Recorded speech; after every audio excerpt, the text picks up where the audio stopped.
Dear Heavenly Father, we thank you. Thank you for bringing Pastor Sim being with us today. We are so thankful that Pastor Sim shared such a good message yesterday, and we are looking forward to his message today. Lord, please anoint his mouth, and please let all the messages touch our hearts. We pray in Jesus Christ. In Jesus Christ's name. Amen.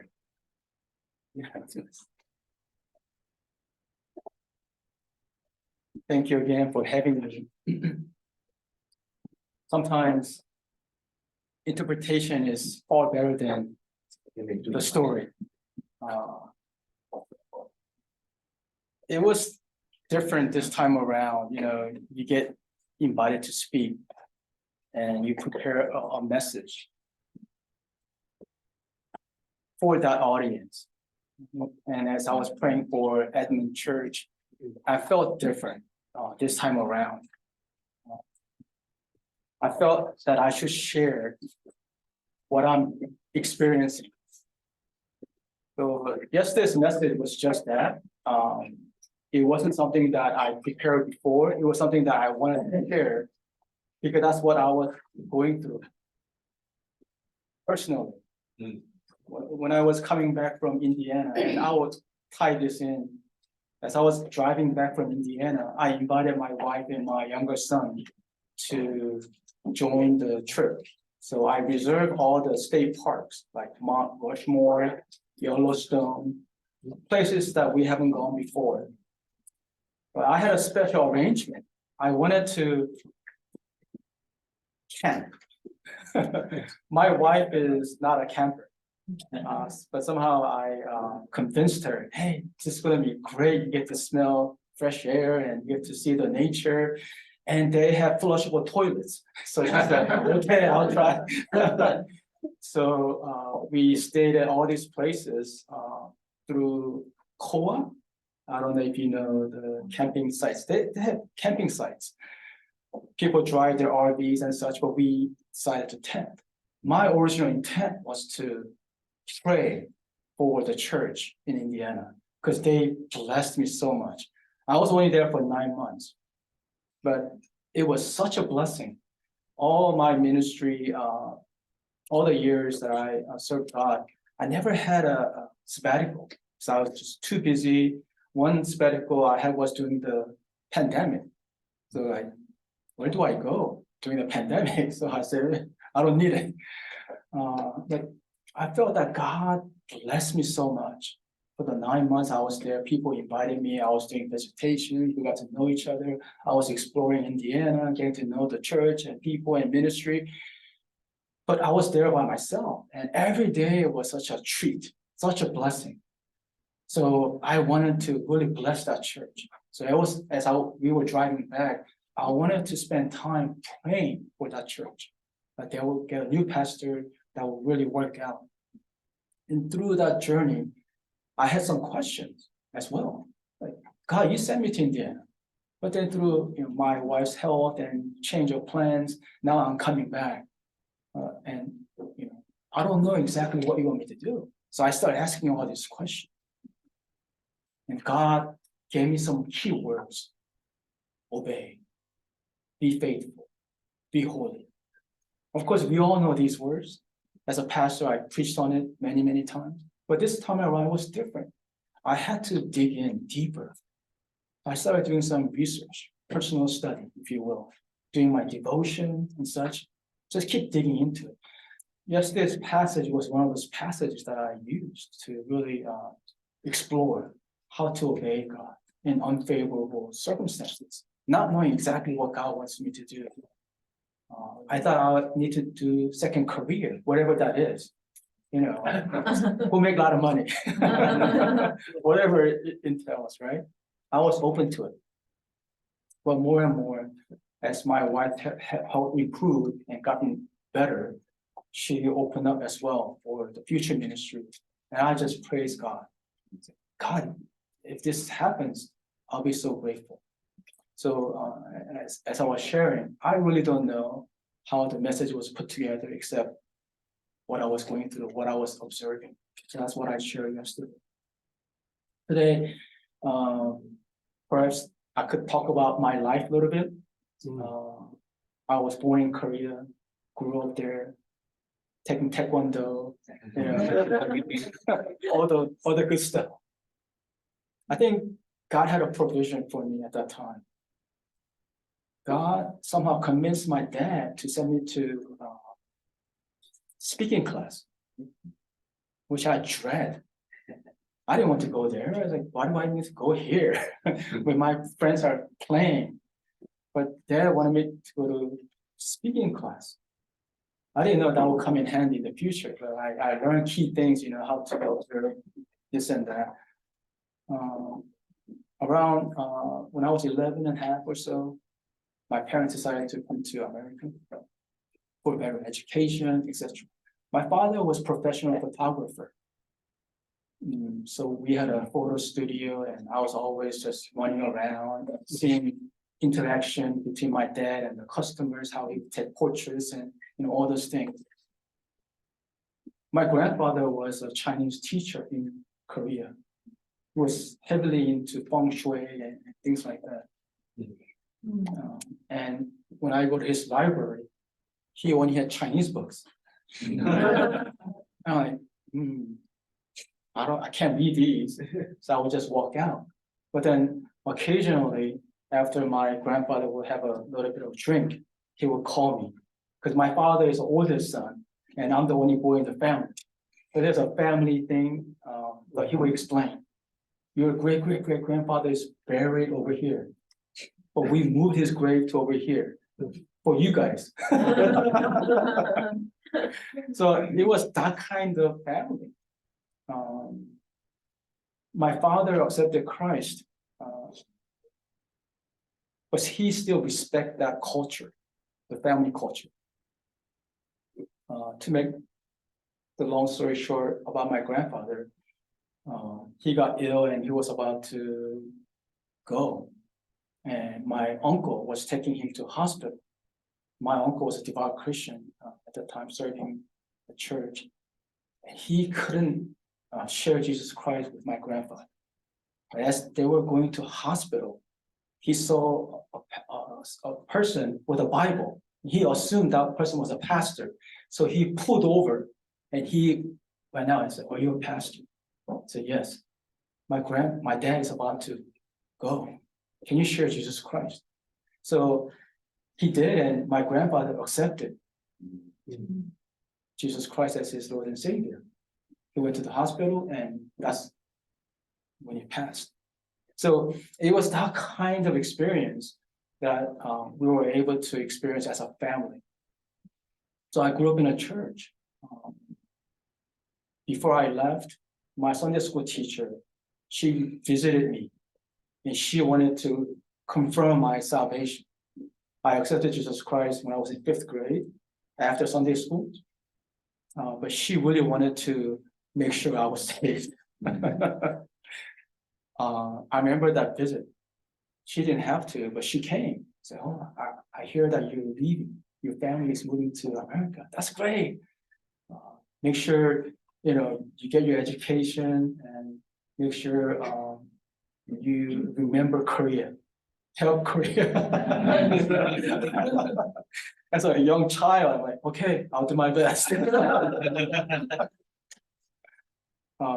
So my memory in Korea is, things like that. My interaction with my grandparents, my church life, of course, school, but those kind of memories. I took that and I came to the States, and I was just devastated, because my vision of America was like Gone with the Wind, that type of setting. And it was not like that in Ohio. So I was, "Dad, can we go back?" It's not what I pictured. So I rebelled. From that time on, all the way to my high school, I didn't learn English on purpose. So all my sisters, I have 4 sisters, I'm the second in the family. I have older sister and then 3 younger sisters. They could all speak English really well. And I like, I'm not gonna learn English because I'm going back to Korea. When I was 12, 13, 14, I started wrestling with my identity. Who am I? Am I Korean? Am I American? Am I Korean American? Am I Christian? Like, who am I? So I had multiple personalities. When I went to church, I was Christian. When I came home, I was Korean. But more importantly, problem child. When I went to school, I tried to be cool and all that stuff. My friends listened to all this music, AC/DC. I don't know if you could recall some of those bands, Eagles, and all this heavy rock and soft rock. And I didn't like most of it, but I had to pretend I enjoy all the music because I want to be part of that group. So I was really searching for my identity. This is when I really encounter God deeply. This is all taking place in Ohio. In Ohio, we would have once a year combined youth pastor. So all the churches would send their youth to this one place called Wanaki, Camp Wanaki. About 350 to 400 youth would come and would just run around, listen to good messages, but have fun together. So I've been going to this camp for many, many years. When I was a junior or so, I got into big trouble. One friend that I had came to me and said, hey, there are a couple of people who really need our help. Can you help them? Yeah, okay, I'll help them. But it will be at nighttime. So, okay, whatever, I'll help them. The nighttime comes, he goes, okay, we need to go. Everybody's sleeping time, everybody's sleeping. It's okay, we need to help them. Okay, we'll go help them. So I go, and he's taking me to the bathroom. I'm like, why are we going to the bathroom? Then they're gonna come here. I was so naive. I thought, okay, I'll just wait for them.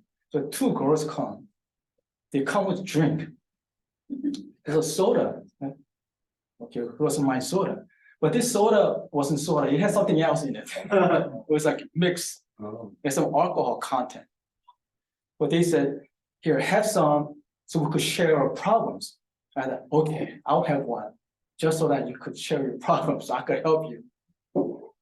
Well, as we were sharing drinks, 1 and 2 and 3, then, pastors, they were walking around and they found us and we got in trouble. And I was so upset. My only intent was to help this friends, but I got in trouble. And I couldn't explain it. I know they're not gonna believe me. First of all, I'm a problem child, right? And then if I explain that I was trying to help someone, they go, but I was drinking, all these things just doesn't add up. And I knew they're not gonna believe my story. So I was so upset at myself. That's when first time I realized, whoa, things are out of my hands. I need God. I need God to really explain my situation. Otherwise, this is not gonna go well. Anyway, they were all gracious, and this pastor, he hugged me. Okay, it's okay. You're young. Don't do it again. That kind of thing. But I'm like, I didn't do anything wrong. I wanted to say that, but I couldn't say it. I just hugged him back, and I just broke down. My first true encounter, like I need God. That was when I was like a junior in high school. So as I was going through the stage, I wrestled with not just who am I, but am I really saved? So, you will have guest speakers come and they will always ask, every youth worship you go, they will ask, raise your hand if you want to be saved, right? So I was that kid who always raised his hand. I truly wanted to be saved. So I didn't want to take any chance.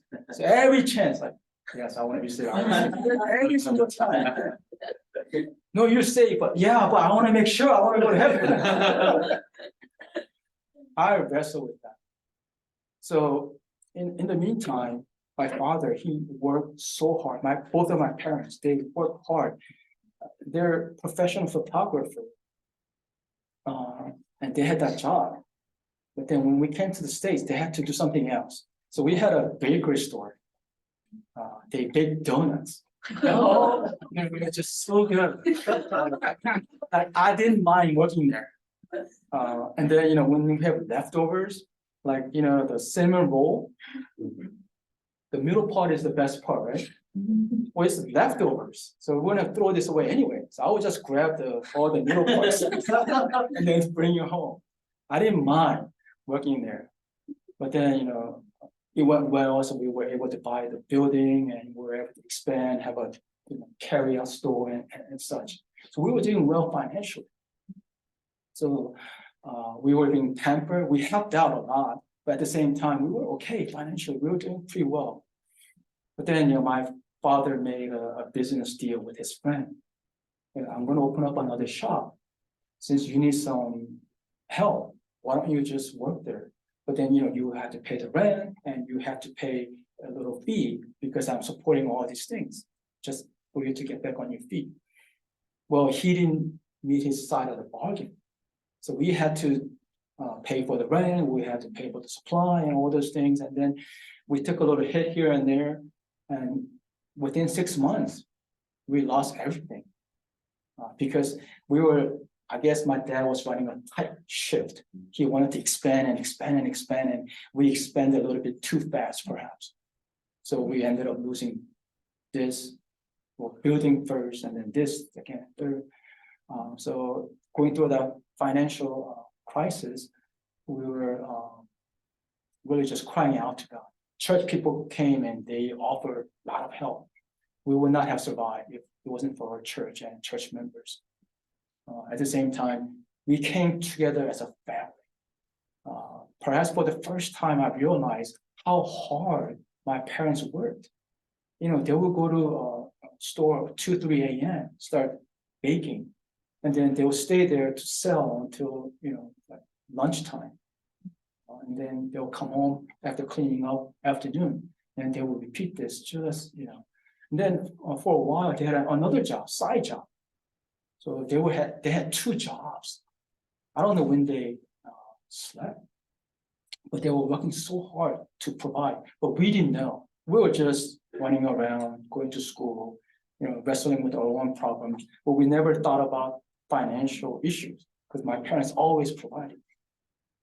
When we went through this, we all realized they worked so hard.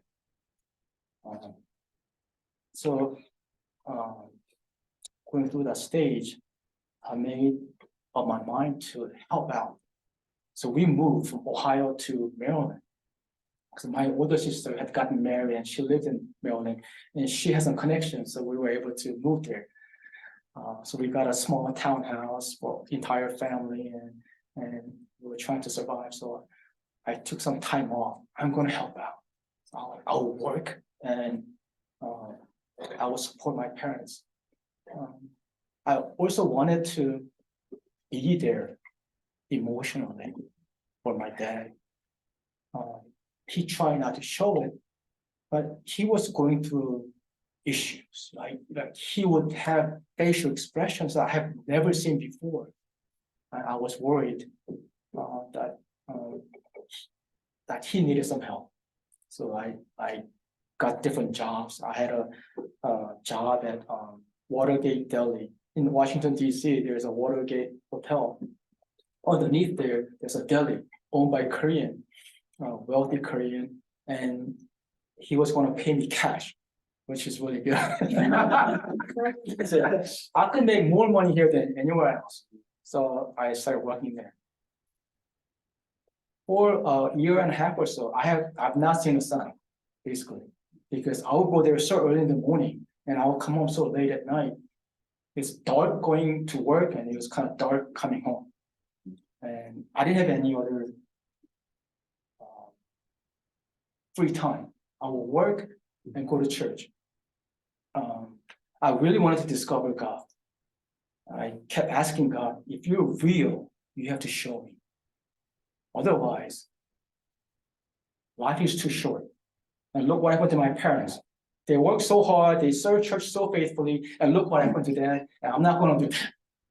I don't have time for you if you're not real.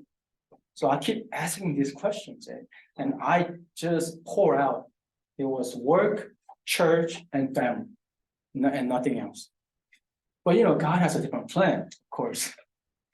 So as I was just wrestling with God and wrestling with different issues, we had a Bible study. My church had a pastor. Other church, they had a pastor too, but this pastor went back to Korea for the summer. So they were without a pastor for like 3 months. And they asked us if they could join our Bible study. We had like 90% guys. That church had 90% ladies. We're like, yes, we're guys. Anytime come. So they will come to our Bible study and we'll go to their church, but our pastor will go with us. So we had combined Bible studies. That's where I met my wife. So after Bible study, what do? We all went to Denny's and things got better. We started talking, we started meeting each other, talking about God, talking about school, talking about life and all those things. So I was kind of observing my wife and I thought, oh, she's really sincere. She's not just pretty, but she's really faithful. And all those things are like, check. She knows how to play piano a little bit, check. I'm musically not inclined. If she could play chopstick, that's check. And then she could also play guitar, check. She could also sing, check. She plays tennis a little bit, check. Everything I check. So like almost like 10 out of 10. Like check. So like, I was very interested. Her mom passed away right before I met her. So when we were like having a fellowship, she would go home like 5 p.m. Every time, 5 p.m. she would, okay, I'll see you guys, boom. And so I start asking, how come she's going home so early? Is that her curfew, 5 p.m.? They said, no, her mom passed away. She has to go home to provide dinner for her dad. I'm like, check. Like, check plus, right? Like, wow, she's so kind and she's such a good daughter. And I was really just giving her a lot of praise inside. And then one day she invited all of us to her house for like a lunch or something. And I was expecting instant ramen, right? Something like simple. So I go over there and she has just grand like a meal plan for all of us, like first course, second course, third course. I've never heard third course meal. But she had all these small, Korean restaurants, small dishes. Like my family, we don't do that because we have such a large family. We just have boom, like 2 or 3, and then you just, like a potluck style. But she had all these itty bitty small, dishes. I'm like, man, if I marry this woman, this lady, I'm going to eat like this every meal. So I'll start praying. Lord. So that's how our relationship really just blossomed, and we got to know each other, and her family, my family. So as she was going to grad school, as I was going to the Bible college, because I really wanted to find out about God, that propelled me to the Bible college. Because church life wasn't enough. Church ministry wasn't enough to discover God. So I asked my senior pastor, do you think it will be okay for me to go to Bible college? And so he endorsed me. Other leaders at church, also my parents too. So with their blessing, I went to Bible college. My only intention was to discover God and then go back to making money. But it was at that Bible college that God really just broke my view of God and the Bible. I mean, God just dissected me so much. I thought I knew a little bit about the Bible. I thought I knew a little bit about God. But my Bible college, Washington Bible College, gave me that training where we are nothing, we are unable, we are undeserving, all these things. So I was just torn apart spiritually. And I really thank Bible College for making me realize that God is real, but we need to seek God as much as He's seeking us. Around the graduation time, we start talking about marriage. So we got married, but then I still wanted to help out my parents with their new business that they just started in Maryland. So I took a year off just to support. And then I applied to seminary. All my professors recommended Dallas. Say, do you really want to study? Then you need to go to Dallas. Yeah, I really want to study. So I applied to Dallas, and that's how we got accepted. But we didn't have any money. So we asked God, we can't go, and we can't ask our parents. Can you show us some signs? And then one day, out of blue, I get this credit card, pre-approved, $5,000 limit at that time. So we're like, wait a minute, I could use this? So we took that as a sign. So from Baltimore all the way to Dallas, we used this credit card. Just trusting that when we go to Dallas, we'll have a job, and we'll be able to go to school, all those things. But we thought this was one of the signs that God provided. So we took the credit card, we rented a car, we reserved hotel, we bought meals. So all the way down to Texas, we made that journey, trusting God that He will provide all our needs. And Dallas was great because that's when I was really able to study what I wanted to study. And I focused on church planting, how to start a church, because I'm thinking English ministry, and I try to discover the best way to be part of English ministry. So learning about church planting, learning about different paradigms and all those things, while serving church as a youth pastor. So God, again, provided all these things for us. I served at a Korean, First Korean Baptist Church of Dallas, something like that. And it was a big church. So we had a big youth congregation, about 120. And we were serving, and great things happened. Kids were just so energetic. They created their own Saturday morning prayer. So as a pastor, I encouraged them, but I sometimes dreaded, I need to go there 6 a.m. just to be with my youth. They're coming, so I have to go. They were just so faithful. They made me a better pastor, not vice versa. So these kids, they will come, and I was there, we were praying, and then afterwards they would have a praise practice. So we had a great praise team. And our church became a little bit famous. So we would have revival meetings. It's the biggest church there, and we have a big congregation, and we'll invite different youth groups there. So once or twice a year, we'll have a youth praise night. Everyone will come, every church will bring their own things, like skits or special programs, monologue, things like that. And then we would just have a really, great time. One of those times, I remember we had some gangsters. They came to the parking lot, and they were just, trying to cause a problem. So I went out there, confronted them. You need to leave. You can't stay. You're welcome, but you can't be doing your stuff. And one of the gang members, they brought out a baseball bat, like, oh, do I need to use Taekwondo? But, nothing happened, but, they were ready to, God intervened. So they just said, okay, we're not welcome here, we're gonna leave. So they left.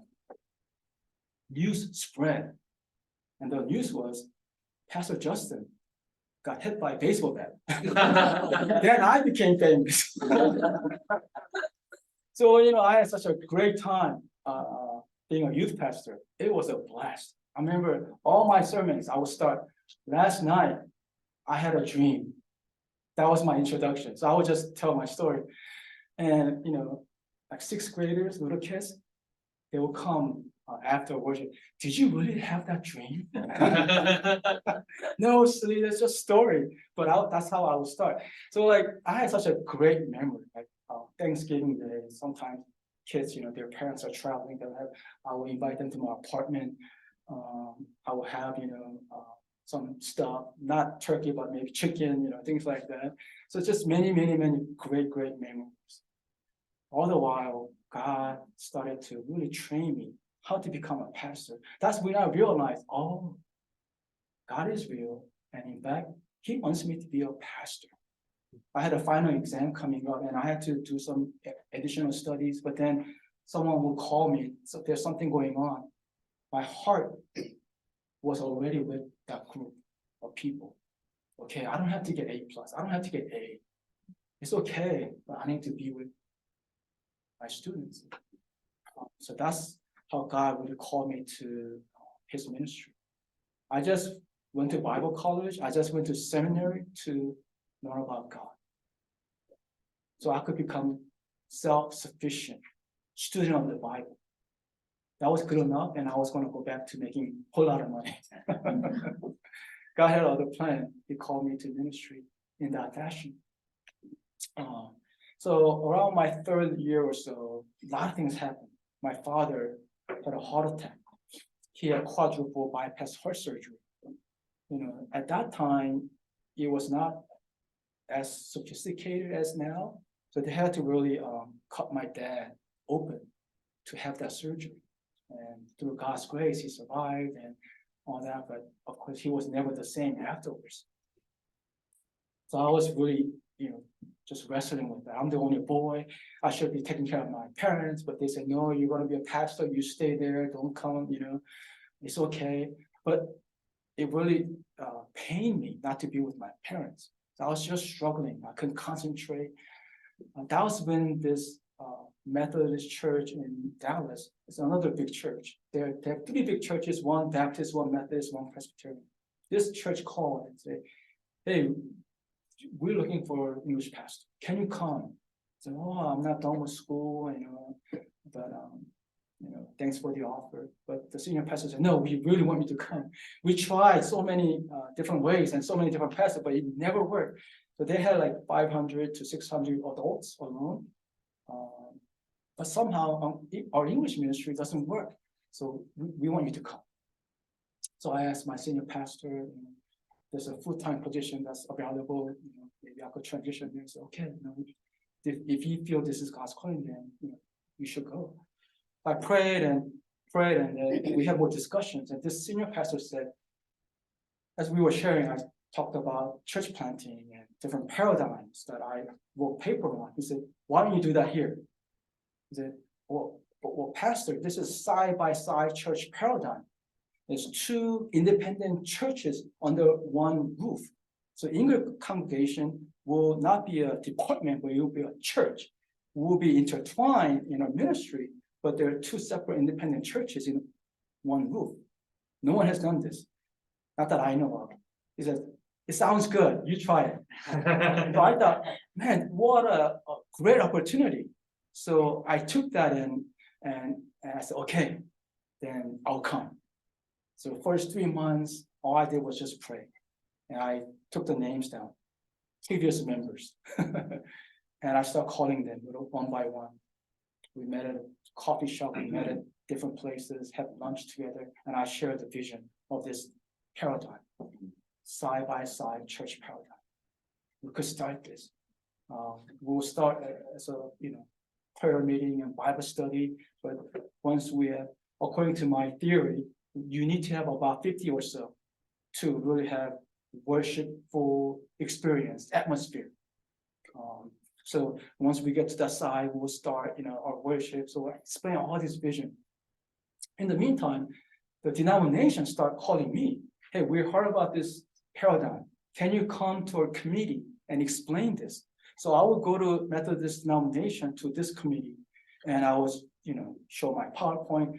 This is what side-by-side paradigm is, and we're trying to implement this. They go, oh, that's great. We'll pray for you. And then different committee will call, and different committee will call. Like 3 or different committees within the denomination called me to share the vision. And afterwards, they said, well, we'll support you financially. So $30,000 here. So they said, next 3 years, we're going to do this. And I remember the number, $169,000. We had a budget, before we even started a church, we had a budget of $169,000 for next 3 years. We thought, well, this is a sign. So we share, we had small prayer meetings and Bible studies. We thought, okay, D-Day. So we asked for a worship place, and the senior pastor said, choir room, it's about 50 or so, but if you remove some cabinets and such, then you could have even more. And we'll support you for painting and curtains and all those things. So they bless us so much. So we did that.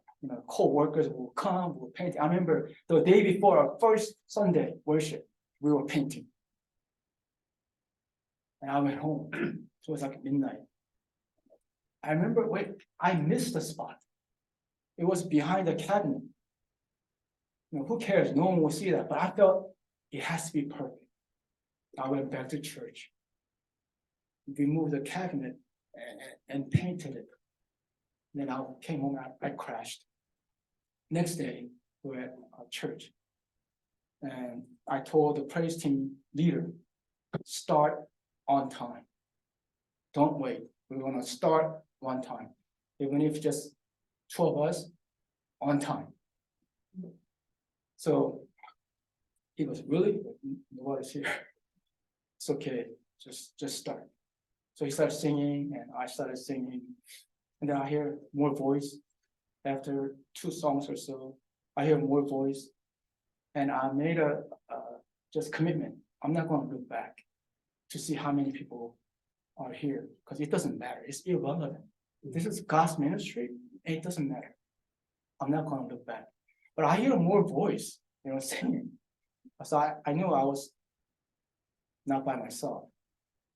So our first time ended, and I went up. I turned around and I was shocked. It was full, but not just that. We had overflow. So some people were sitting outside. Like we had a little walkway, and they were sitting out there. I think we had close to 70 people for our first worship. I don't know where they came from. Like half of them I don't even know. I have never met, but God sent them. That's how we were able to have that first worship. I can't forget. And the next year or so, we grew little by little, there were 90 or so, and we were and then the denomination called back and said, we know you were ordained through Southern Baptist, but we want to really support your ministry. But in order to do that, we would rather if you have Methodist ordination. But can you change your ordination? So you need to go to Southern Methodist University to take some courses there, or go to TCU, or they will accept TCU. So they gave me some option. And I consulted with my senior pastor, but I couldn't really embrace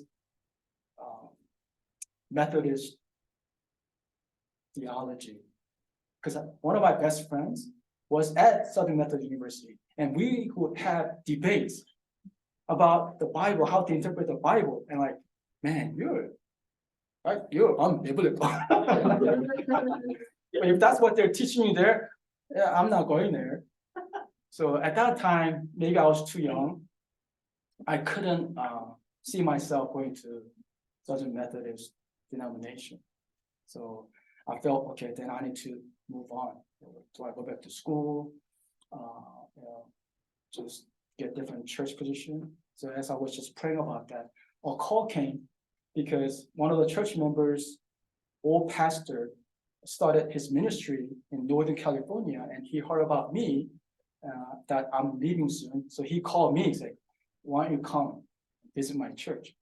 But that again led me to another ministry opportunity. So I shared with my wife, and she was, "Yeah, that sounds good. California, I have to go to California and try California." But we were a little bit hesitant because our first son was born at that time. He was maybe, he's very close to 9/11. I think he was maybe 2 weeks old when 9/11 took place.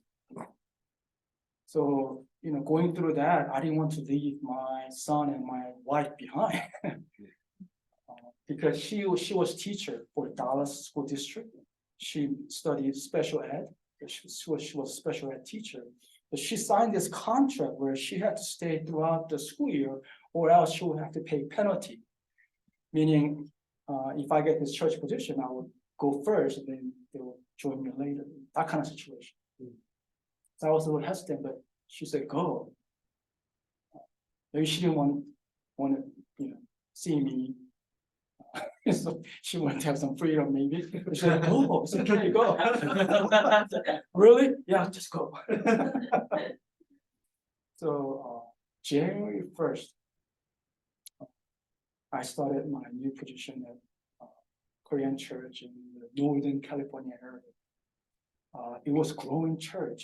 At that time, they had like 144 adults. And this pastor was energetic. He had, you know, great messages. He was so passionate about ministry. So in church grew. That, you know, when I came on board, I was just observing growth. Like every week we'll have visitors. And we had such a wonderful time ministering together. So a year goes by, everything is going well. My wife and my kid, my son, they joined, and we were able to just you know, enjoy California as a family. That's when my senior pastor decided to resign. But he has some issues with the leadership. But you know, every church has a little bit of this and that, and that's what I thought. But one Sunday he says, "Justin, next week I'm going to submit my resignation." Like, come again? Next week? So my mentor has taught me, if your senior pastor who called you on board resigns, you need to resign with that pastor. Because the church needs to hire a new senior pastor, and this new senior pastor will need to create his own team. So if you stay there, you're just going to be a stumbling block. So when your senior pastor resigns, you resign with him. So I told my wife, "Pastor Lee's is going to resign next week." And she goes, "Oh, really? You know what that means?" She goes, "What? I need to resign too." Why? Because this is good for the church. God will take care of pastors, but as you know, we need to take care of the church. So when he resigned, I need to resign with him. So can you imagine? She just came to California, and we're now, you know, one family. And now I have to submit my resignation. So she just said, "Okay, if this is what you need to do for the church, then you need to do what you need to do." So next week, my senior pastor is submitting his resignation to the leadership. I took the resignation letter from my briefcase, I submitted as well. And they go, "Why are you resigning?" So, you know, this is better for you guys. So I submitted. They took it, and we'll talk to you later. So I came home, several days later, they called me and said, "You can't resign, you can't be serious." I said, "No, this is good for the church." no, but we want you to come back. What about our kids, or youth group, or college? What are they gonna do without you? So, okay, I will pray. And God gave me a message.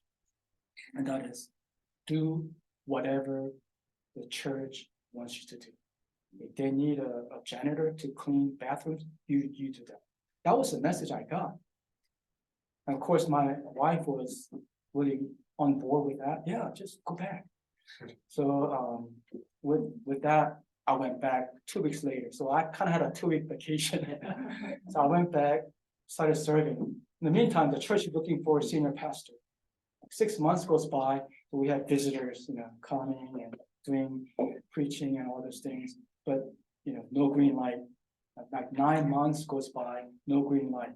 In the meantime, I'm serving English side, and one day they go, "Can you preach in Korean?" I go, "No." But you're Korean. Yeah, but my Korean is, it's just elementary. They go, "It's good enough." So they just asked me to preach. What was God's message? Whatever the church needs. Okay, all right, okay, I'll try. You're not gonna like it, but I'll try. So I stumbled. I tried to share, but it was like English and Korean and English. It was just all mixed bag, and I didn't know if it made any sense. And then afterwards, okay, it's good enough. So you preach once a month. I go, okay. So I start preaching. Another 2-3 months goes by, and then they go, "Can you be a senior pastor?" Like, you gotta be kidding. But again, God's answer to my prayer was whatever church needs. Like, okay, I'll pray about it. So my wife prayed, my youth group prayed, my college group prayed. They go, "Oh yeah, you could be a senior pastor." What do they know? But they gave me huge encouragement. My wife, if this is what God wants, then this is what God wants. So I accepted a position as a senior pastor. That's when my true training took place. I thought I was already trained to be a pastor, but no, being a senior pastor is night and day difference. The decisions that senior pastors have to make is just crushing. It's just so heavy burden. You make maybe dozen important decisions a year. Not every decisions are important.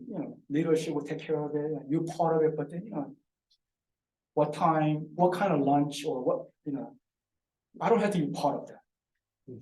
But then there are some important decisions that only senior pastors could make. I quickly realized how difficult that was. I was serving church, but I was just, free to serve church. But being a senior pastor was a different story. My decision could change my church's direction, God's church's direction. It's that kind of burden. So I would just started to pray more and more. So much so that I said, okay, forget Saturday morning prayer. We're going to start morning prayer every day. Everybody come at 5:30 a.m. Even if you don't come, it's okay. But I will come because I need to pray. I can't make these type of decisions without bathing in prayer. So I'm going to come. So I started this. Instead of just Saturday morning prayer, it was just every day at 5:30, or just for my sake. So, that's how I was able to survive. But right after I accepted the position as a senior pastor, there's a funeral service. So I go to my notes, right? You learn these things, how to arrange funerals, how to support the family. But I've never done it in person because all my senior pastor, and I would just support, But now I have to leave, it's a different story. So I go through the notes. Okay. So I'll go and serve. Then next month, there's a wedding. I have to preside. Whoa, okay, let me go back to my notes. The next month, another funeral. What? Then next month, another wedding. So first 6 months being a senior pastor, we had funeral services and weddings like left and right. And one time I had to pause and go, am I at a funeral service or a wedding? Honestly, because this time I'm preaching in Korean at the Korean congregation, I'm preaching English at the English congregation, and then I go to preach at Saturday morning children's ministry, and then do a 5-10 minute message every day at the morning prayer. So because I wasn't proficient at the language, I spent all day preparing for every message. I don't have any free time. If I had free time, I'll do the presentations and all those things. So I was just consumed with the ministry. 10 years go by, and during my morning prayer, I hear this voice. Okay, Justin, you did enough. When I inherited the church as a senior pastor, everyone left. Maybe we had like 40 adults. Now we're back to previous number after 10 years or so. Everything's going well. My son is attending Blue Ribbon School. It's a top school. And my wife's, she's happy at her work. She's now a social worker. And we're good. Then God says, you've done enough. When I heard that, I felt that all this heavy weight has been lifted. I was really happy, but then when God said, Justin, you've done enough, I want you to move on. I just broke down. I don't know why. I couldn't pinpoint it why, but I just broke down. The just freedom, relief of all these burdens just overwhelmed me. And I broke down. I went home and said, "You're not going to believe what God told me today." And she was, "What?" He wants me to move on. He was, "Go pray again." So I was like, did I hear this right? God, you can't be serious. Not now, anyway. You should have told me this like 10 years ago, but not now. We're good here. He was, "No, you've done it now." So I, told my wife, she said, "Okay." Told the leadership, and they go, "No, you go back and pray again." They thought I was leaving because different church position. Like from Northern California, I would travel to LA area. My sister, older sister, she lived in this place called Irvine, like 1 hour or so south of LA. And we would go there because she was well-to-do, and like going to her house was like a vacation for us. So we would go like twice a year or so to visit her and go to LA, Koreatown, Chinatown. We have our vacation there. But they thought when I was going to LA, I was checking out different churches. So, no, you got to be kidding me. No, I'm not going to the church. In fact, I don't even know, but God just wants me to move on. So this goes on for like 3 months or so, and finally they go, "Okay, we'll accept." But then again, it would have been great if God showed me where to go, but He didn't. He just said, "Move on." So I thought, okay, now I could go back to Dallas, just finish, my education and whatnot. But God had a different plan. My wife's co-worker was a member of this church, Chinese church in San Jose area. And she said, "Oh, we need guest speakers. So can you come? Can your husband come?" And I go, "Oh, okay, I could come." So I started going to this church. I felt burdened because their previous pastor was Korean, and she left abruptly. And the church couldn't understand why she left. So I felt bad being a Korean. Okay, I'll go help. And I would go there as a guest speaker. But then I got to learn about Chinese church for the first time, and it really opened my eyes. Like, wow, their strength and how they respond. I was called to do the retreat and some Bible studies. I got to know Chinese Christians, and I thought, wow, this is different and it's so refreshing. I thought, well, that confidence allowed me to apply, caused me to apply, and then that's how I ended up in San Diego, Chinese Bible Church of San Diego.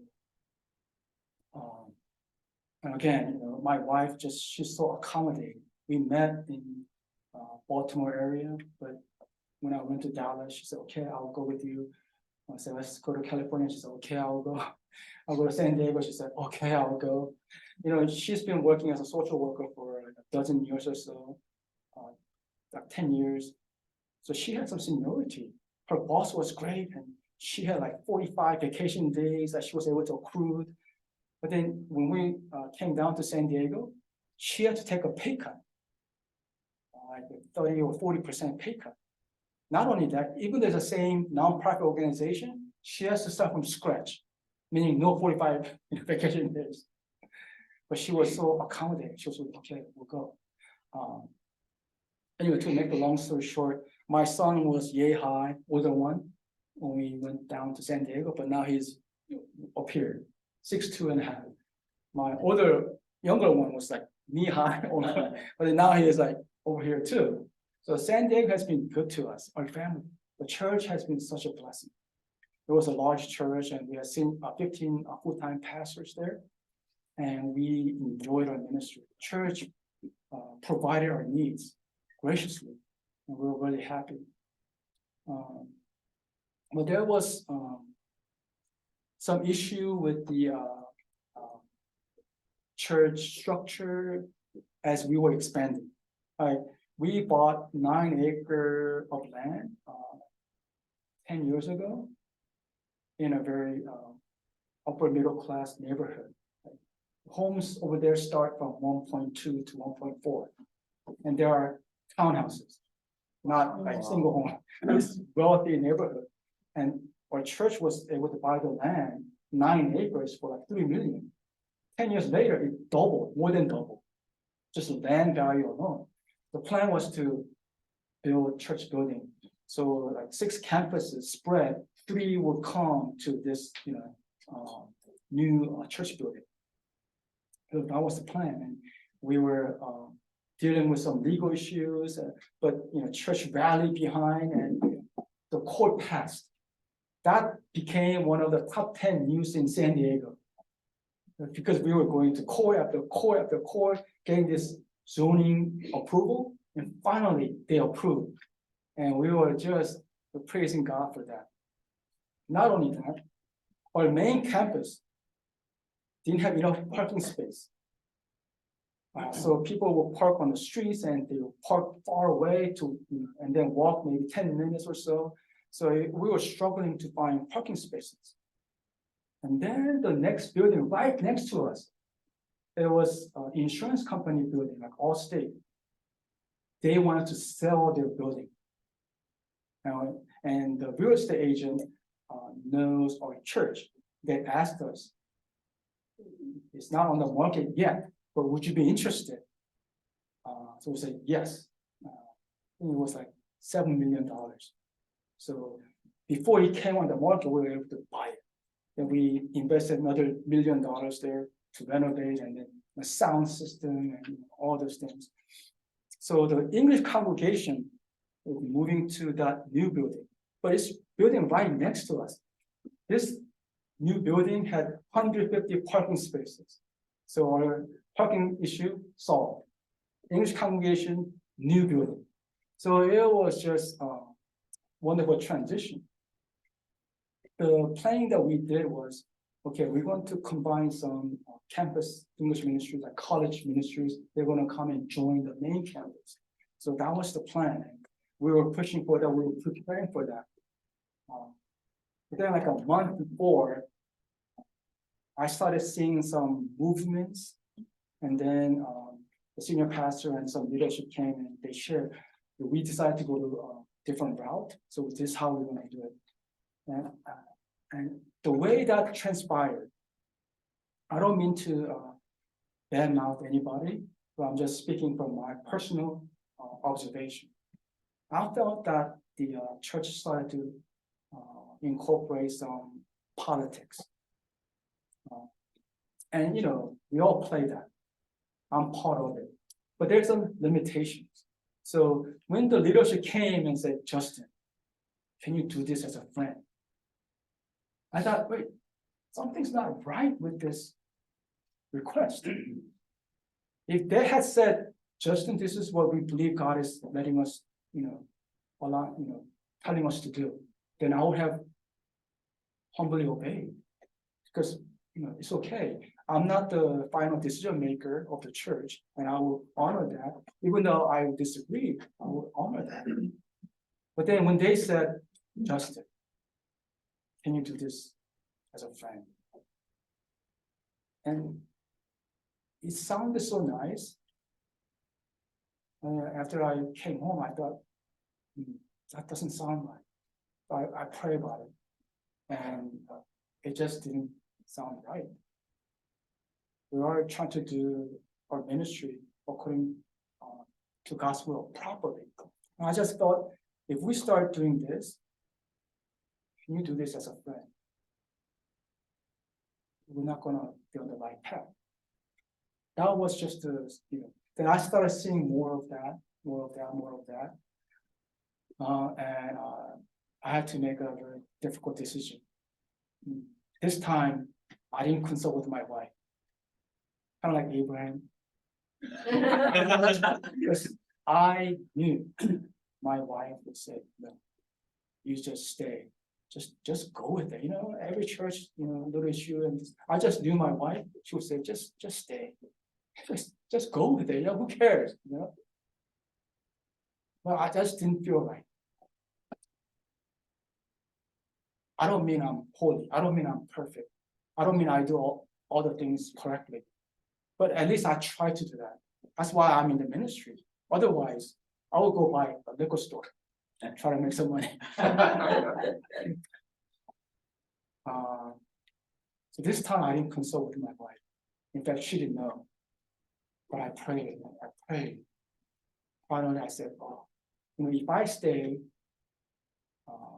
one thing I learned from San Diego Church is that I will speak my thoughts freely. Whatever the Spirit will tell me, I will speak humbly, but I will speak honestly and freely. But I also have this attitude that I'm not the final decision maker. I will share my thoughts as a part of the discussion, but you make the final decision and I will follow. We don't have to agree, but this is my thoughts. That's what I've been doing. But then with latest developments, I thought I will probably speak more. And it's just gonna maybe not edify each other. And if I'm gonna be a stumbling block to this church, then it's not for me. So I told the leadership, I need to move on. So then we decided, okay, it's unfortunate, but we understand. So we started having this discussion and we said, okay, maybe when do you want to make an announcement? I said, well, I don't need to make already an announcement. I could just make the announcement that day. I need to move on. And the church said, no, you can't do that. You need at least like a 6 weeks or 2 months notice. And that's going to be so difficult because, I really love our church and people. After the announcement, what do I do? Say, yeah, but we need to make sure you leave in good terms. But this is how we do it. I said, okay. So we set the date to make the announcement. So only the church leadership, and we agree on this date. No one else knows it. But then I haven't told my wife. Finally, the Thursday of that Sunday, senior pastor will come to our English worship and some leadership to make the announcement. And it's that Thursday. I still haven't told my wife. So I tried to arrange, like little outing with my wife. But I just couldn't share. I will get a nice hotel and we'll stay overnight and we'll have a nice meal and okay, I'm going to share. But somehow, it wasn't a good time. So I'll postpone it. Finally, Thursday night, I have to tell. Because Friday night we have a fellowship and it might just come out. Word spreads, right? So Thursday night, okay, tell my wife. She got up and she just left. And I thought, I felt so bad. I knew that wasn't right. But I felt I need to do that. Otherwise, I cannot move on. And it's good for the church. I truly believe God works through local church. And local church has to be preserved. It's okay, God will provide for pastors. But then, to my wife, she's been following me all these years. So she said, she just didn't say anything. It really pained me to see that. But I still felt, that's what I needed to do. She still hasn't forgiven me for that. So she brings that up occasionally, and I go, okay, do you want me to do dishes?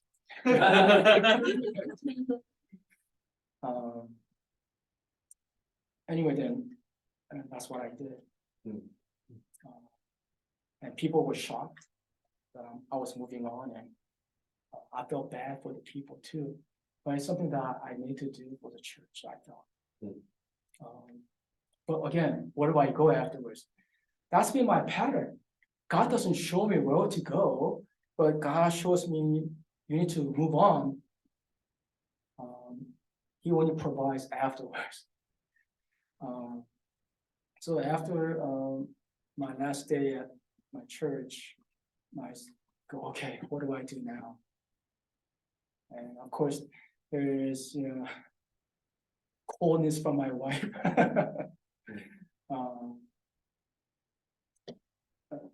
Just financially, she's very realistic person. I don't control our bank account. I don't even know how much money we have.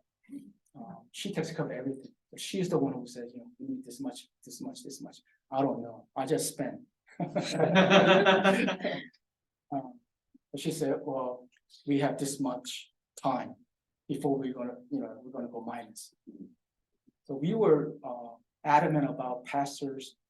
As a pastor, we cannot be on the minus side. We need to be a good example with our money.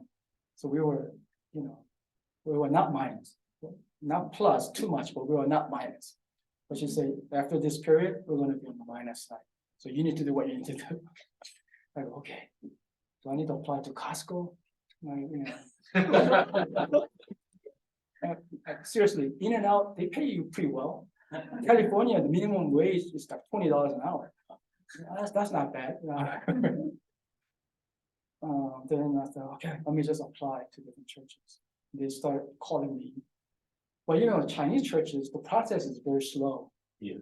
I don't know if you know this. Compared to Korean churches. Korean churches, they go when they say go. Oh. Chinese churches, I realize when they say go, they go, okay, let's get ready. The process took some time. They're calling me, but then it was long period. So anyway, to make a long story short, that's when Indiana church called. And my wife was open to that, but she was more cautious this time. So, well, because of our school situation and things like that for our kids, you go, but then let me join you after summer vacation. So I was scheduled to start in September, but they would join me in June. And the church approved that. So that's how I ended up in Indiana. But like I said yesterday, Indiana has been such a blast. So imagine all these struggles that I went through. I know my wife is hurt and all that. And I didn't mean to, but that's on me. But also personally, I went through a lot of personal struggle as well. So when I went to Indiana, it was as if God said, now let me bless you. Let me show you how I could bless my servant. So from day one in Indiana, I've been just blessed left and right. People would invite me, English congregation had this sign-up sheet, feed the pastor sign-up sheet. He's alone here, so you need to feed him, They would bring donuts to my office and they would invite me to their house, or they would take me out to eat at, all those things. That's amazing. Chinese congregation too. So I got to know different congregations, different people. And it's just amazing hospitality. They were just great. People are so great over there. So I enjoy Indiana. I was biking around, exploring Indiana, getting to know the ministry. Every day was a new blessing. I didn't have my family there, but I had this apartment to myself, I felt like I was single. I had a lot of time to myself. So I was enjoying my single life. But then, my wife's health took a nosedive. I think all these things, it's not a surprise for me. Maybe it just crushed her. So around March or so, she just went to just regular checkup, and she had a new doctor. Her previous doctor, they became friends because her son and my son went to the same high school, and they clicked, and she was so nice, and they had a good relationship. But then she had a new doctor, and this doctor was mean. She was good, but she was mean. She told my wife, "You're going to die unless you change. Unless you change your diet, unless you change your exercise routine, unless you do this, you're going to die." So she was shocked and she was frightened. So she called me in Indiana, like, "I need to go, this checkup from this doctor, that doctor, all these things." So they lined up all the exams and doctors and procedures and things like that. And so when I went back for spring break, she said, I can't go. I can't go in June because I have all my doctors here. And I can't change job right now. I won't be able to handle the new things and getting a new job. For some reason, Indiana didn't really have a lot of openings for my wife. So I will need to look for a job and all these things, so I can't go. I said, okay, I understand. I couldn't push my wife this time. She's already kind of looking at me like this. So I couldn't say, just come, that will provide. I wanted to say that, but I couldn't say that. So, okay, this is time when I need to comfort my wife. This is time when I need to yield to my wife, maybe for the first time. So I thought that, and so I came back and I told the English lead pastor and the leadership, they won't be able to come back in June. Maybe at the end of the year, maybe next year, but we're not sure. But we're thinking maybe next year, because my son will start his grad school, and financially it doesn't make sense for us to be here and he's there. So maybe if church allows us, then my wife and my kids will come back next year, most likely. Church said, okay, let's pray about it. And so like a month goes by, they said, we would like for our family pastor to have family, not single. And also your wife is not doing well, so we want to send you back to your family. They were very gracious. They even gave me a gift, financial gift, for me to go back. But they were very, very gracious. But it was kind of sad too. So that's why I had a lot of questions coming back. And I really thought, okay, God, you sent me there. I understand you want to bless me, but now you're bringing me back. Now what? Now what do you want me to do? So, I really don't know. But through God's grace, my wife's health improved as I was coming back, so she cannot have rice. She loves rice. Rice and kimchi. That's all she needs. Other things are additional extra. But she needs rice and she needs kimchi. But she's been working on it. Now we have a new rice cooker that has a low carb. I don't know if it really works, but that's what they're saying. So we're using that. On top of that, we're putting our rice in the refrigerator first, and then just to lower the carb. They say it works, so we're trying that because she cannot live without it. And then we're exercising more. Walking with my wife, all those things. So she's getting better, and she's been getting better. But she's still not 100%, maybe like a 90%. So she's able to work her normal work, but then when she comes home, she is just exhausted. So I've been doing a lot of cooking and doing dishes, cleaning and all those things, because they say you're unemployed, so you do. I'm packing my son's lunch, I'm picking him up from school, all those things. So this is just, family humor. You're unemployed. So I said, no, I'm on sabbatical. So there's, ongoing joke. But during this process, my wife's getting healthy, and she said, yeah, if God's calling you to ministry, then why don't you apply? So that's why I have this renewed approach to this ministry this time around. As I'm applying to different church, my attitude is, God, if you could still use me, then hallelujah. Wherever you send me, I'll go. Send me to Hawaii, okay, I'll go. Alaska, I will go. That's kind of my attitude.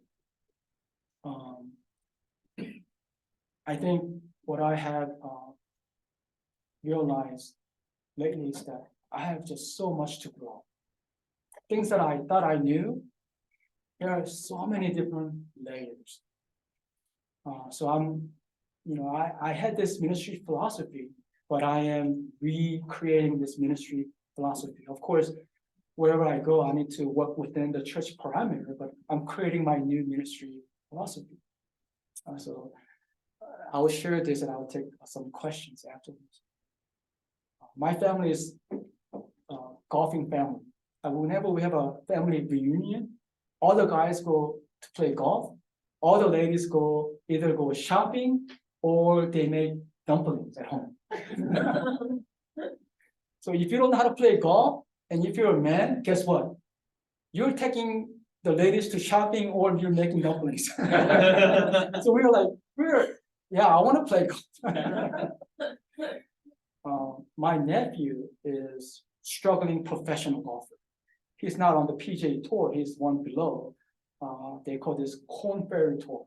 So he's been on that tour for several years. So he's professional, but not at the major league. So he's good, but not that good.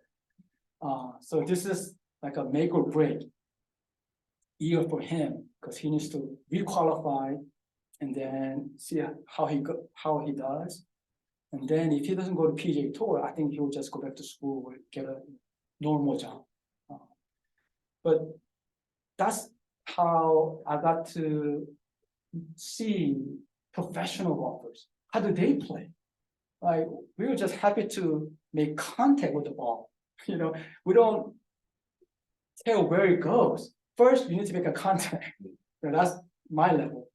But of course, their level is different.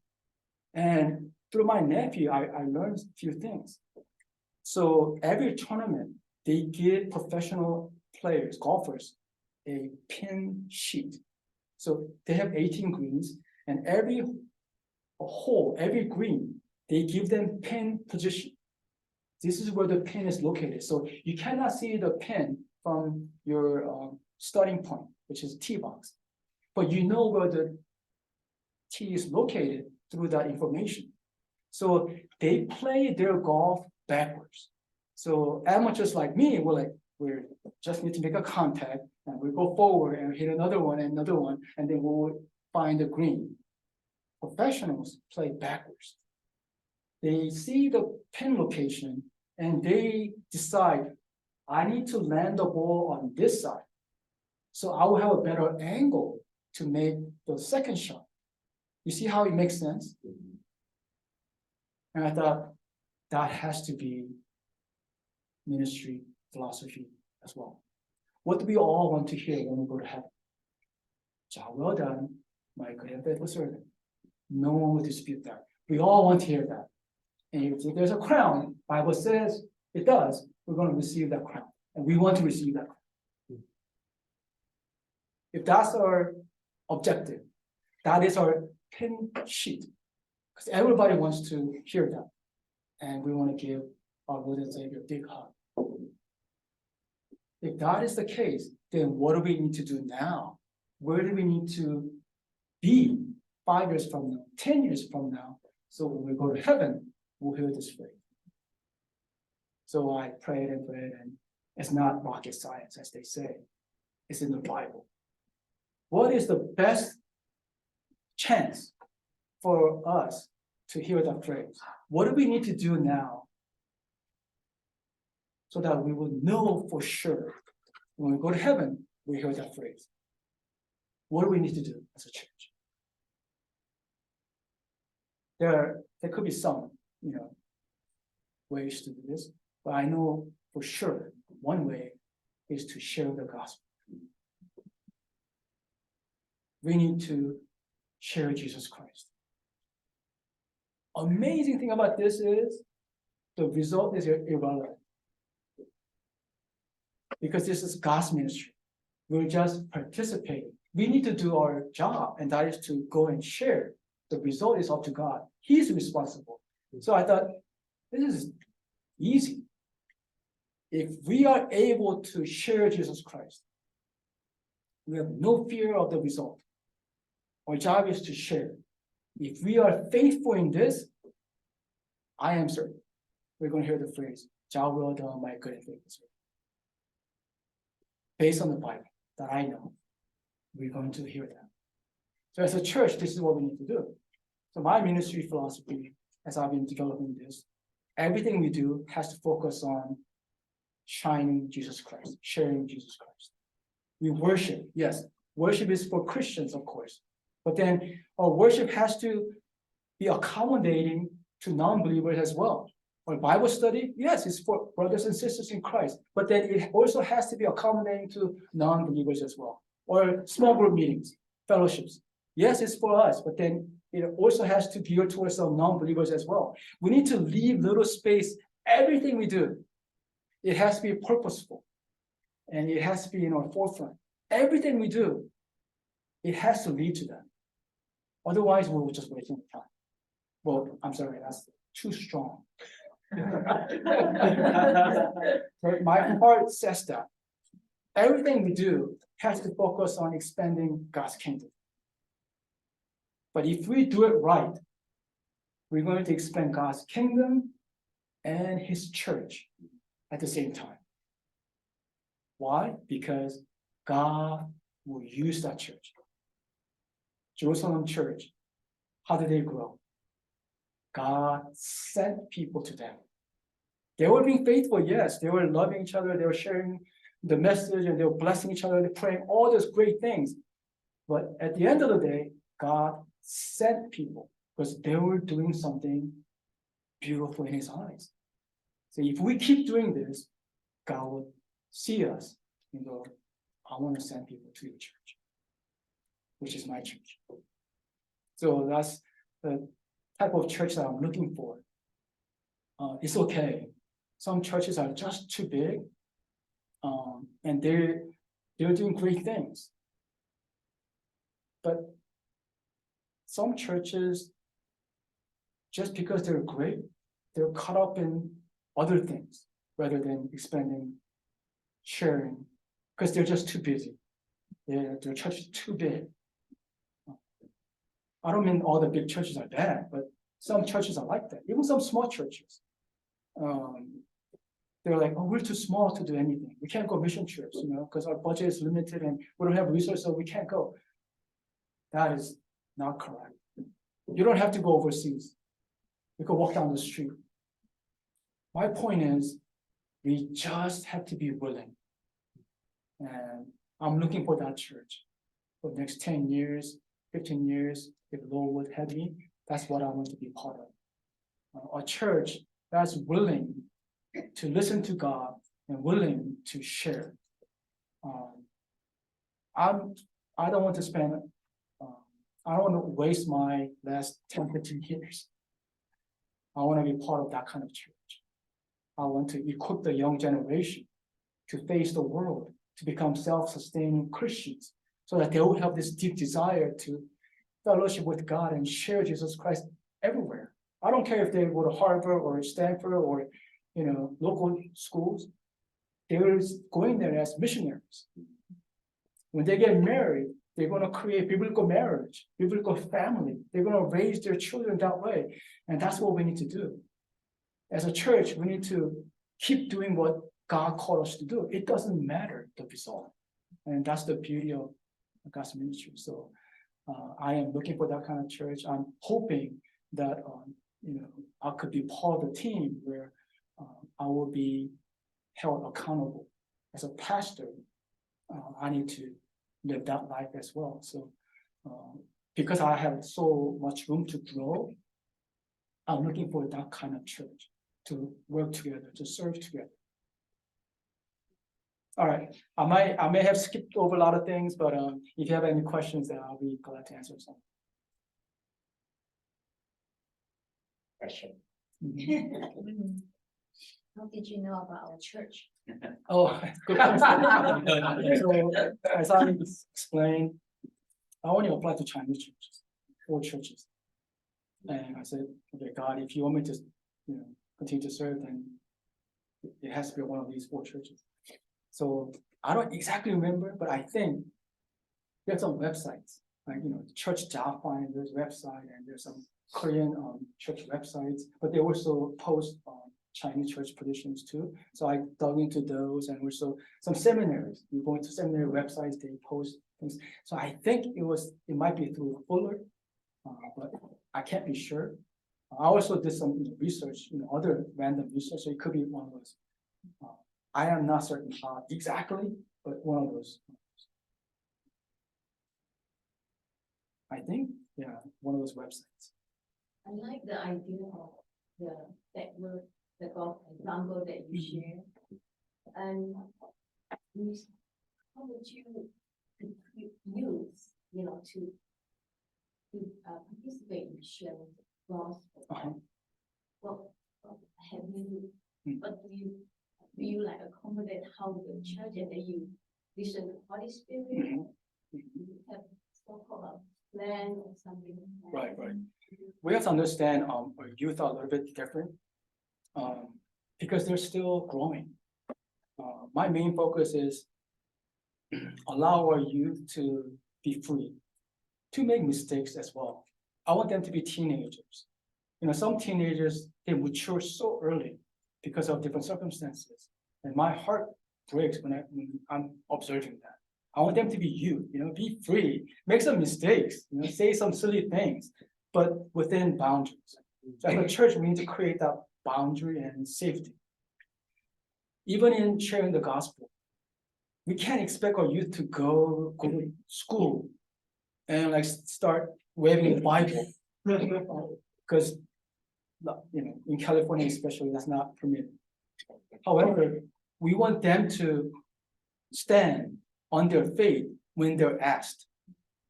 We want them to be respectful and know their Bible and believe in God enough to oppose some theories that they would hear in classrooms. They would, of course, study the subject to get good grades, but then they could still raise some questions and objections respectfully. So they need to start having this type of life. I don't want our students to be afraid to share their faith. Only way to do that is when they're grounded in their faith and know what they believe in. So as a church, we need to make sure we're equipping them, biblical knowledge enough. And more importantly, we need to create avenues. I think something like Praise Night is so important for our youth, because events like that, they're able to invite their friends, because it's not like normal church setting. We're going to have a great music. Hopefully we'll have a great praise team. We're going to have sound systems, and if we're able, strobe lights and whatever, create that atmosphere where kids could come and they would say, wow, church is cool, that type of thing. We're here. Everyone goes to church. That's what I hear. So that might be difficult, but the point is we need to create that kind of platform for our kids or our youth. So it will make it easy for them to invite their friends. Hey, we're having praise night. What is that? There's a lot of music, and there's a short, very, very short message, 5-10 minute message, no more than that. And it's going to be cool, just come, and we'll have snacks and pizza, that kind of thing. We need to create that, I'm sure, I'm not sure, Halloween's coming up. Do you have some kind of plan for that? You know, I think maybe you guys are too busy this time, but if we're able, we should do that. It's a great way to invite friends. If there's a some type of event like that, so we need to create these platforms for our youth. But they could certainly participate in prayers. So start having burdens. You know, what's going on in Ukraine? You, kids dying, we could pray for them. That's an indirect way of reaching out as well. Israel, for example, you know, the natural disasters everywhere. We need to make sure we get involved. You know, let them save their lunch money a little bit, spending money a little bit. Let's give some offerings so that they could. So we need to create this type of culture. So when they get a little bit older, you know, a little bit stronger, a little bit more bold, they could share. So when given opportunity in the appropriate setting, they should be able to share their testimony, share Jesus Christ. So we have to equip them and just make them realize that our church is doing this and, you know, reaching out to the community and things like that. We want to raise our next generation to be in the forefront. So I believe strong biblical teaching is necessary. Also, wherever they are, they'll be able to be equipped to share faith when given opportunity. Thank you. Thank you very much.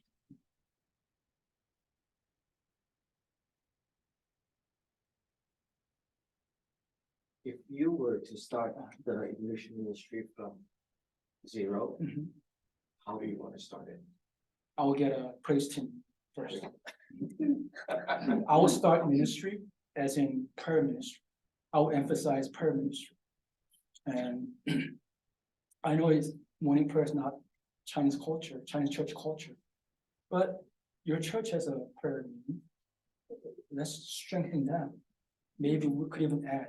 So that's how I will approach it. But at the same time, I need to discover praise team. We need to train, invest in music. For me, music is universal language. So if you don't have good music, you cannot have people coming to that worship unless they're spiritually mature already. Then we're just talking about other Christians. But if you want to attract accommodating to non-believers, you need to have a good music. You need to have a good sound system. This is where we have to invest. And I will take a pay cut to hire someone even to lead music ministry because I know that will be good for the church. So first thing I will do is prayer ministry and music ministry. I would like to have about 8 to 10 people on the stage leading worship. They need to provide that energy. They need to make that connection first. Of course, you need to have a biblical message. That's not me. I need to prepare that. But music has to be good. It has to be great. It has to be really good. Sound system has to be good. We cannot have other things going around. That will be distraction. Yeah, that's where I will start. You do not feel like that would compromise the focus if it's so heavily focused on music? Yes and no, but my point is, if you're just humming around, roaming around and doing your personal things, are you singing praise? Are you singing hymns? Or are you singing secular songs?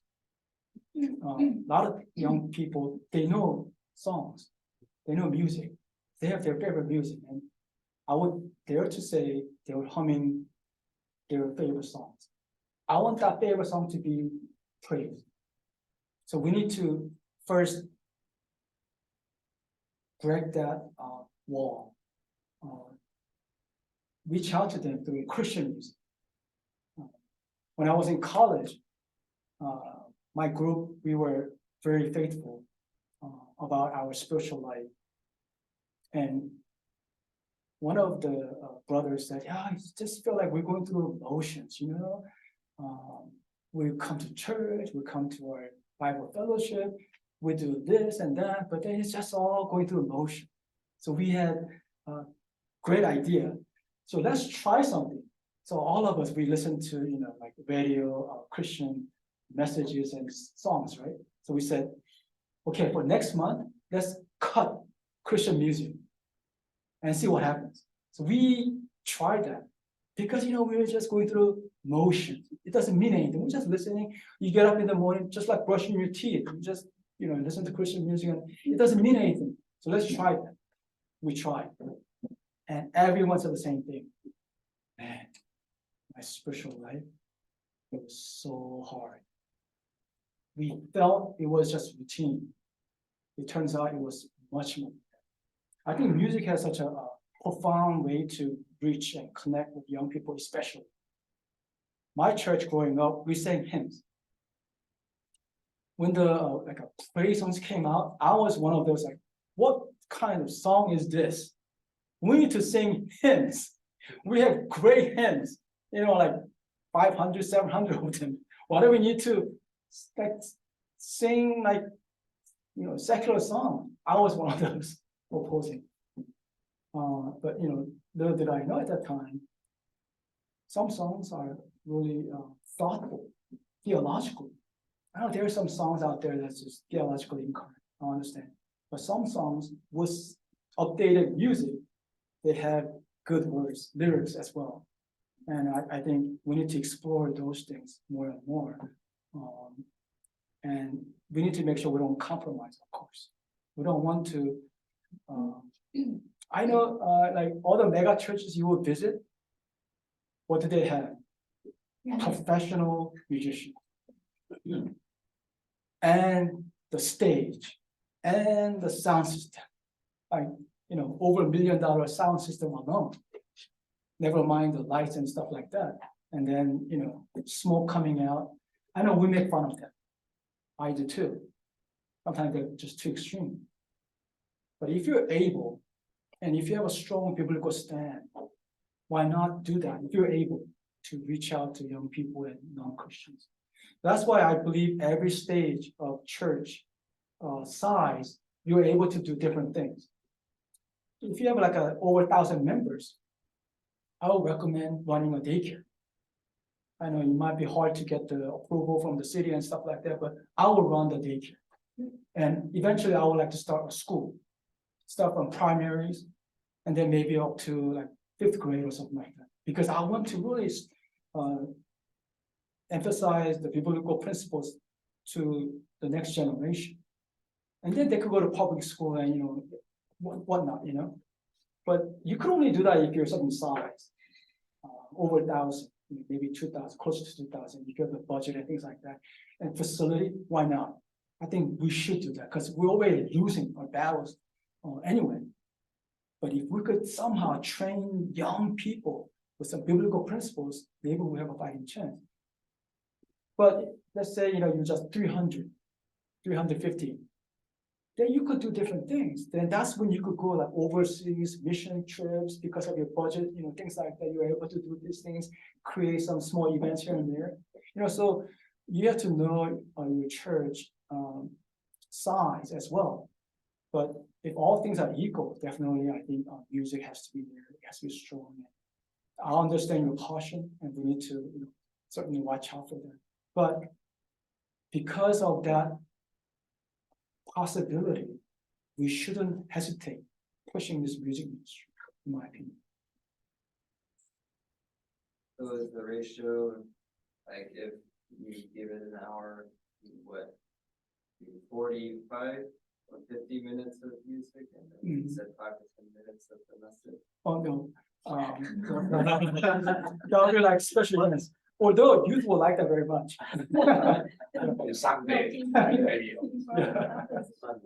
So is it more of a 30-30 type of breakdown? Sunday.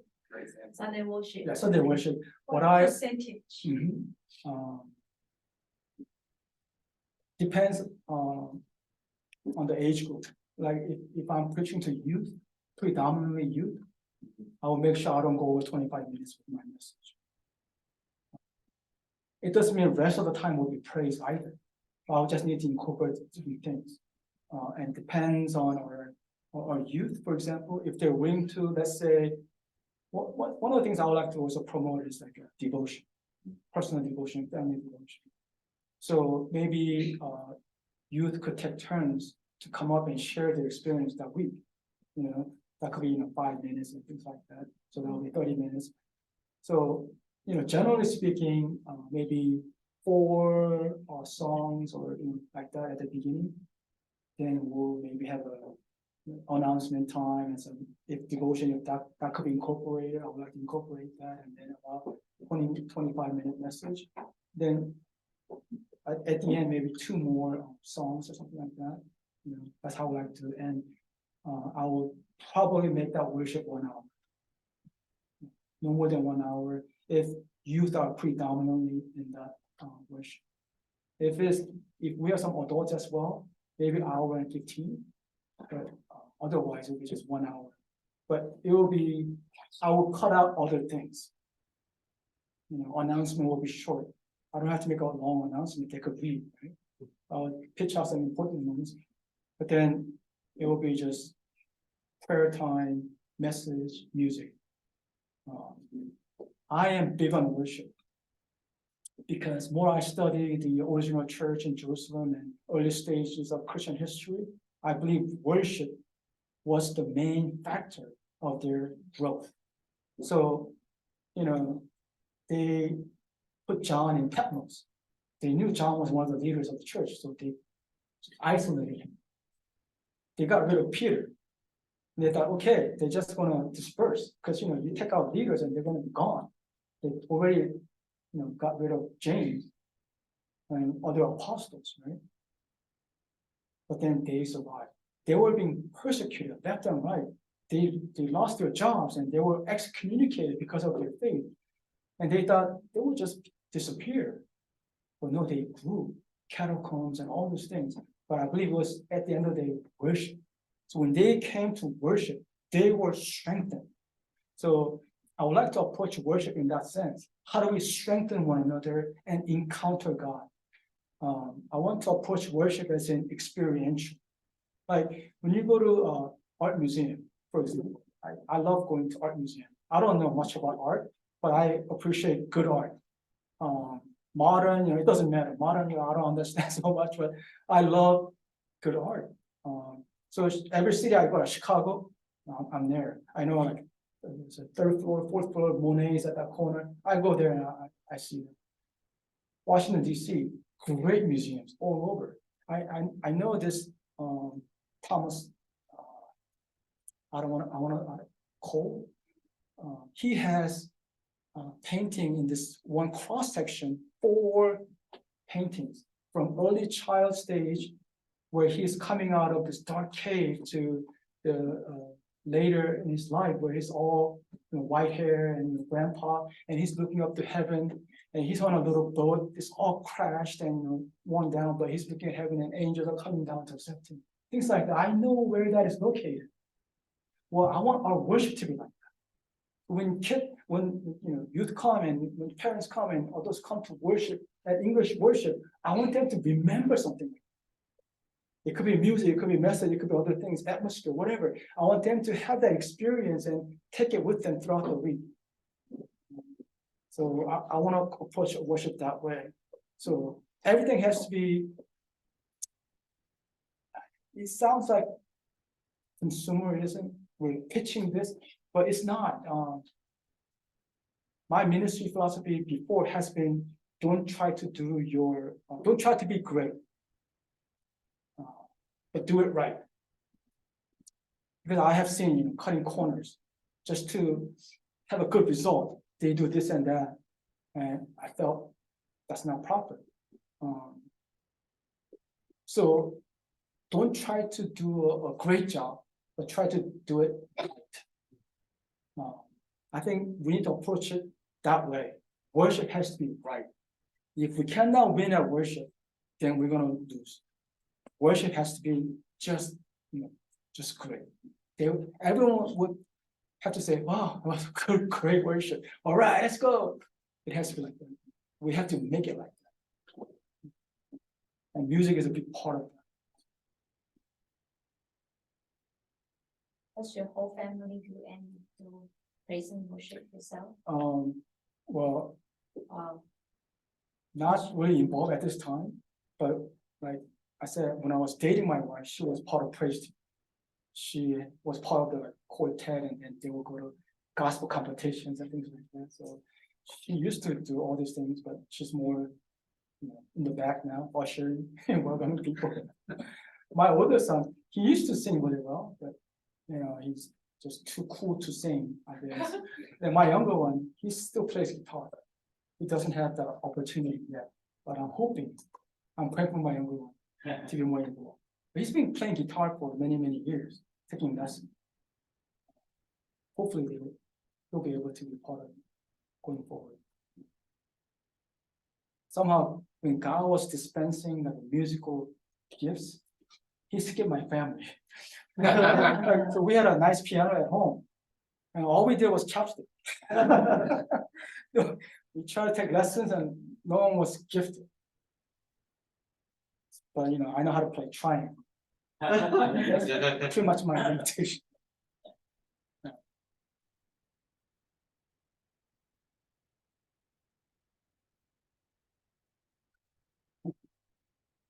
You could ask me anything, personal question. Do you think your family would like Oklahoma?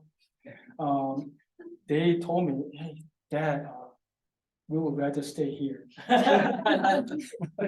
So my younger son, my older one is more just, he's a big picture guy, he's not in detail. My younger son, just the opposite.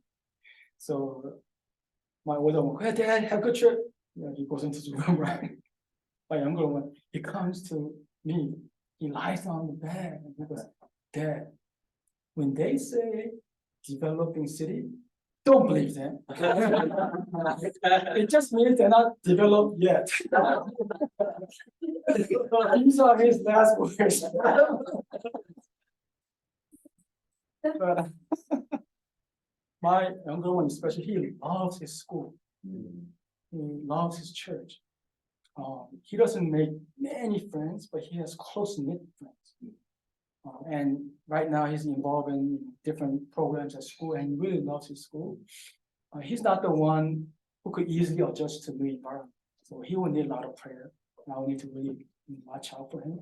My older one, it doesn't bother him at all. He could go a place and bam, he's comfortable already. But younger one's different. So definitely need a lot of prayer. And of course, my wife too. I really want to serve my wife. She will need to adjust too. I will need to be a good servant to my wife. So my point is, it will take some effort to move out of San Diego. But however, having said all those things, they understand I'm a pastor and I will go where God calls me. So, but they're like, they prefer not to.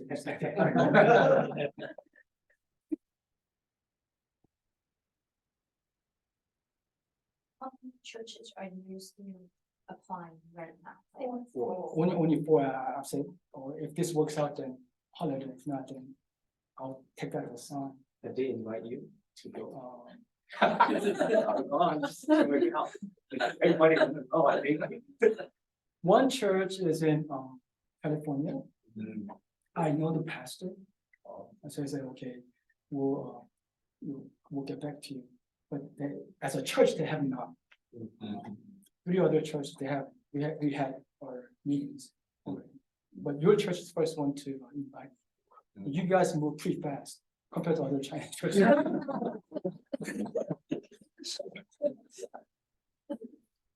So I was really grateful for the invitation. I'm just praising God, the fact that you guys are spending a lot of your time and energy to invite someone like me to come. It's just a great honor. So thank you. Last question. Yes. I have one more question for you. Okay. So when I started sharing with the youth, I had a couple of topics in mind already. I think I started out with the Bible, prayer, and then faith in our spirit, then the assurance of salvation, then processes of God, and then the processes of man.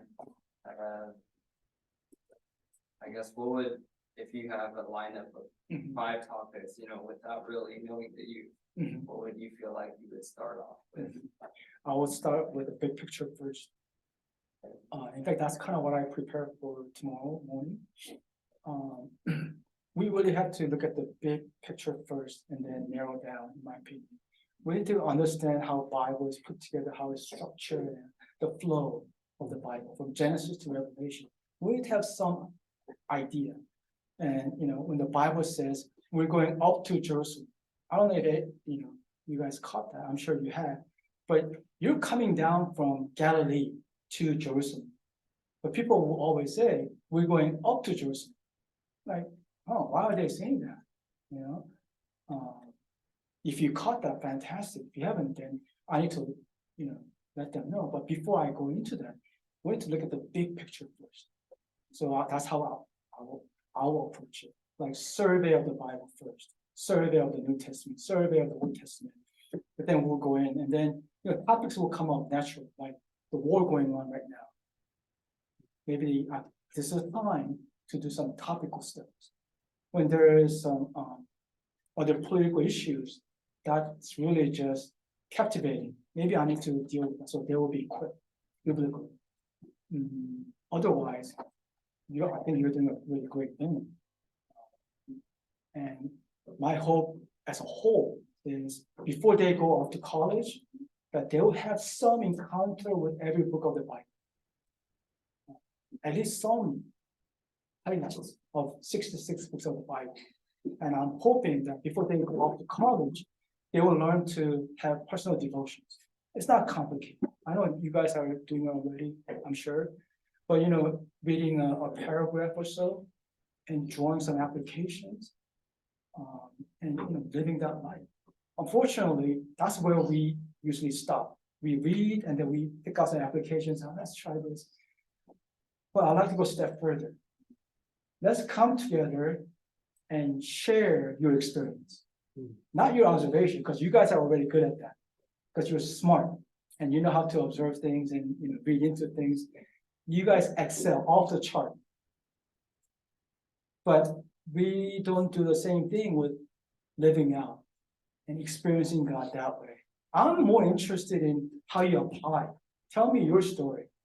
How that changed you, how that changed other people. How did you overcome different circumstances? I'm interested in that. Observation, I'm not impressed because I'm always studying the Bible. Not that I know everything. I'm not interested in your observation as much as your application. Come back and tell me what happened. So when people say kind things to you after worship or pastor, it's a good message, and they say that because they're very kind. But what would touch me the most is if they come back next week. I tried that, and this is what happened. That would really touch me, and I'm hoping that we could encourage that. So, as a youth ministry is concerned, if they before they go off to college, if they have encountered the Bible and learned to do devotion, I think we might be on the right track. That's what I would really emphasize. Thank you.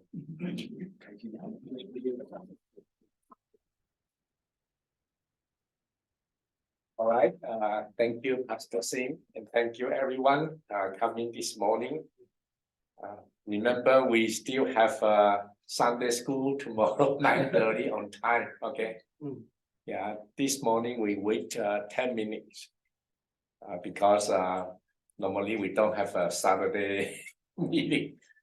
So 9:30 tomorrow and then 10:45 worship. I really thank you, Pastor Singh, sharing his faith journey. Thank you so much. We learned a lot. And now we're going to have a lunch. We thank you, Peggy, Richard, and Chen Ying, Chen Yisen, they cook for the lunch. Okay. Yeah, we thank you. Shall we go out and say grace together? I think it's better. All right.